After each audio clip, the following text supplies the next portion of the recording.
Bonsoir, les informations pour ce mardi 30 juillet. Deux cas ont été entendus à la Cour constitutionnelle ce matin.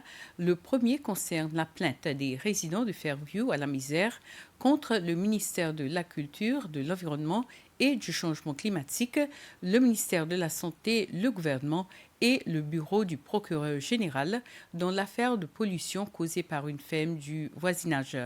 L'autre procès devant la Cour constitutionnelle concerne le cas du couple Valabji. Aujourd'hui, c'est la sixième fois que l'affaire des habitants de Fairview passe devant le tribunal depuis ce mois de mars. Ce matin, ce cas a été entendu par trois juges, Gustave Dodin, Brassel Adeline et David Esparon. Les habitants de Fairview étaient représentés par l'avocat M. Frank Elisabeth et le gouvernement par le bureau du procureur général.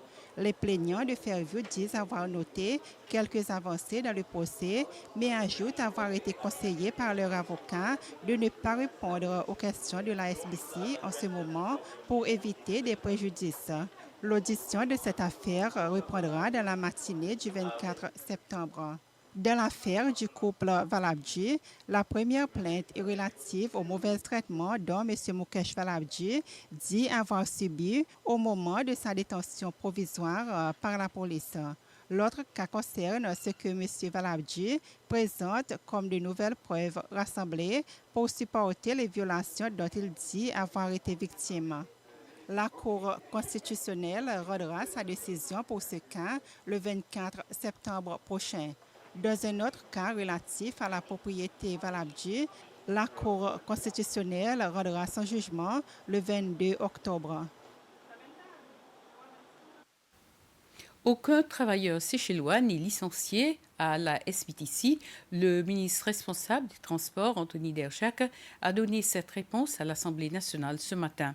Cette réponse faisait suite aux questions du chef de l'opposition, Sébastien Pilet, concernant les licenciements à la SBTC. Le ministre Derjac a déclaré que lors d'un processus de réorganisation de la société, des négociations ont eu lieu avec 26 travailleurs, dont 17 ont quitté l'entreprise avec leur salaire approprié. 2 travailleurs étrangers et un travailleur séchellois ont été licenciés, mais SBTC essaye de redéployer le séchellois au sein de l'entreprise elle-même, tandis que 5 autres cas sont en cours d'examen par le Conseil consultatif de l'emploi. Les fonctionnaires de la division des impôts se retrouvent pendant une semaine pour mieux maîtriser les techniques de système des taxes et autres contributions diverses afin que notre pays puisse réaliser les objectifs de développement durable ODD fixés par l'Organisation des Nations Unies constituant l'agenda 2030. Cet atelier se tient à l'hôtel Escale à Providence et est organisé par le PNUD en collaboration avec le département des Finances. Le ministère des Affaires étrangères a lancé ce matin une nouvelle politique pour la diaspora séchelloise pour une période de 5 ans. L'événement s'est tenu à l'hôtel Savoy. Politique consiste à exprimer l'engagement du gouvernement à reconnaître la contribution des Seychellois vivant à l'étranger vis-à-vis du pays. Elle veut également promouvoir et protéger tous Seychellois vivant à l'étranger et lui apporter une aide à tout moment. Plusieurs milliers de Seychellois qui vivent à l'étranger sont enregistrés dans l'unité de la diaspora ici aux Seychelles. Dans la cérémonie de lancement ce matin, le ministre Sylvestre Radegon a remercié l'Organisation internationale pour l'immigration pour son rôle dans la mise au point de cette politique.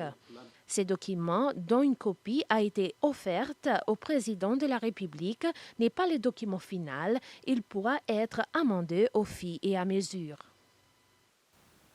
Ainsi termine ce flash. Merci de l'avoir